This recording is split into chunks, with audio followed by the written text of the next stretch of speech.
or her, or anybody. Cowards do that and that ain't you. You're better than that.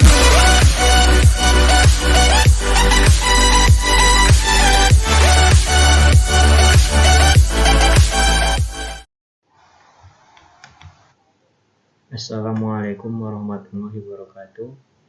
Nama saya Ihsan Iskandar dari kelas SI 4Q. Saya akan mempresentasikan pelajaran mata kuliah manajemen sistem berbasis data. Baiklah, langsung saja kita mulai.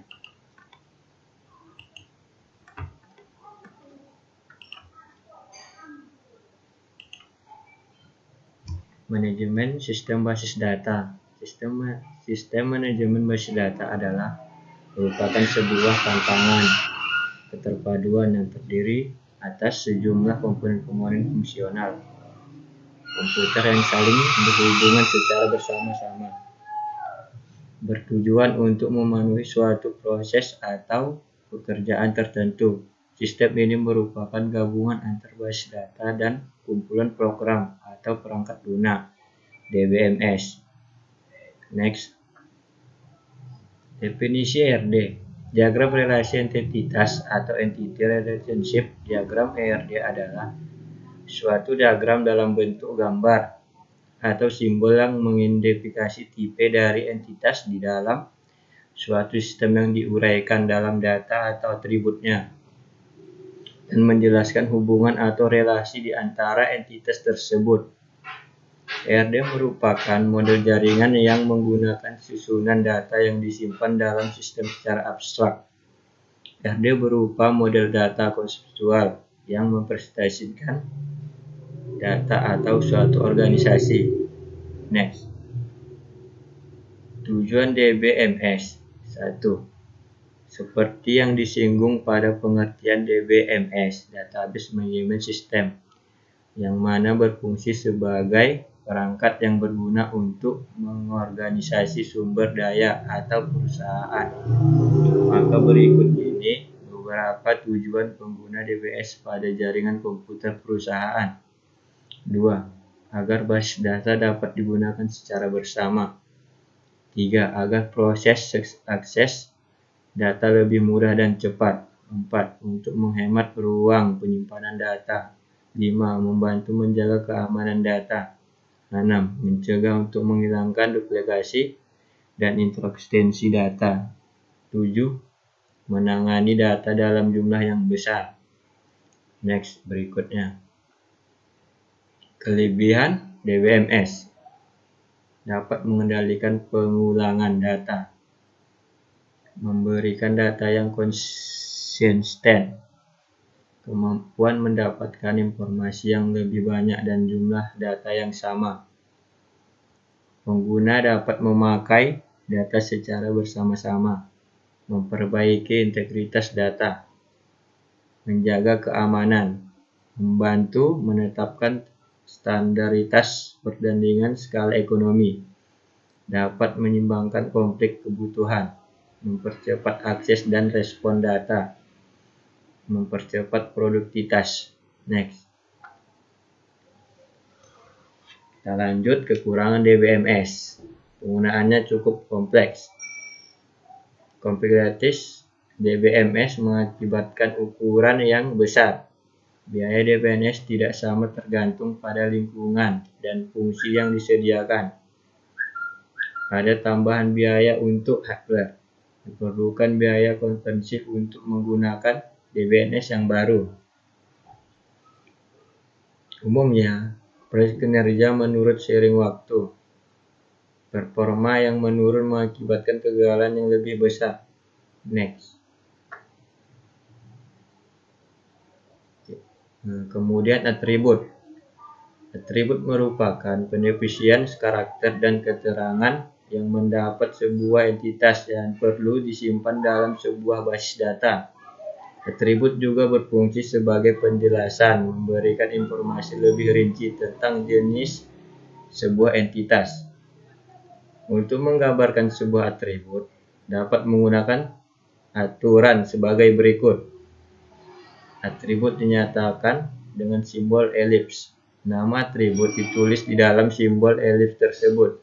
Nama atribut juga merupakan kata benda dan tunggal. Nama atribut sebisa mungkin menggunakan nama yang mudah dipahami dan dapat menyatakan maknanya dengan jelas. Next. Kemudian kita masuk ke atribut derivatif. Atribut yang tidak harus disimpan dalam database. X atau atribut yang dihasilkan atribut lainnya atau dari suatu relationship. Atribut ini dilambangkan dengan bentuk oval yang bergaris putus-putus, derajat, relasi atau koordinasi rasio. Menjelaskan jumlah maksimum hubungan antar suatu entitas dengan entitas lainnya. 1. On-to-one. Setiap anggota entitas A hanya boleh berhubungan dengan anggota entitas B, begitu pula sebaliknya. On-to-many. Setiap anggota entitas A dapat berhubungan dengan lebih dari satu anggota entitas B, tetapi tidak sebaliknya. Next.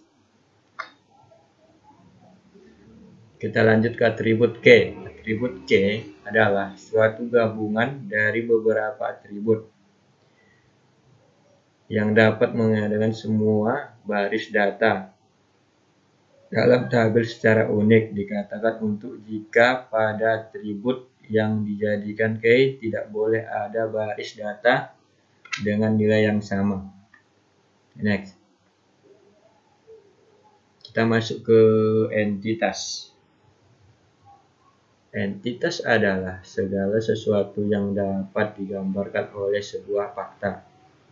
Entitas juga dapat didefinisikan sebagai objek yang mewakili suatu yang nyata dan dapat dibedakan dari suatu yang lain.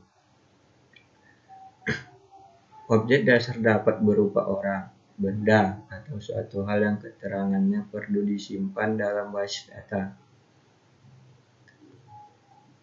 Terdapat dua macam entitas, yaitu entitas kuat dan entitas lemah.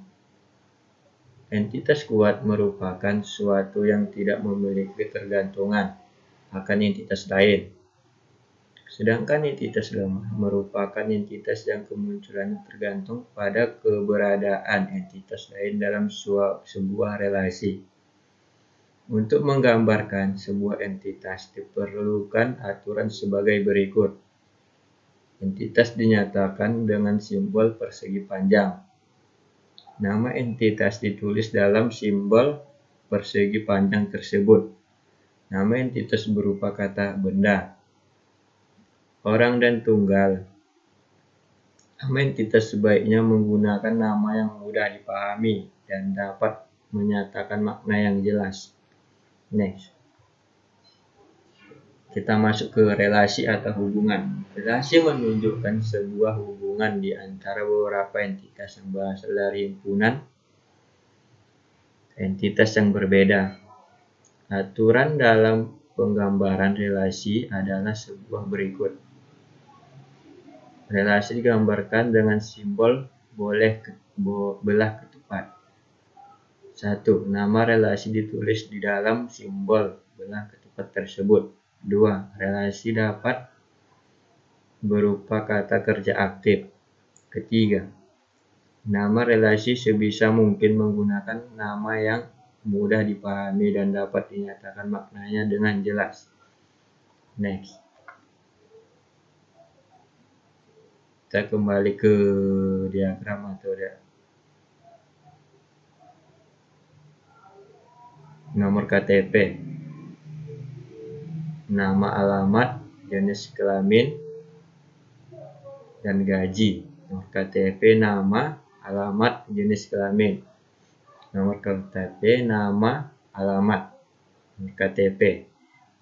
Nama jika dapat dijamin kalau tidak ada nama yang sama antara satu baris dengan baris yang lain.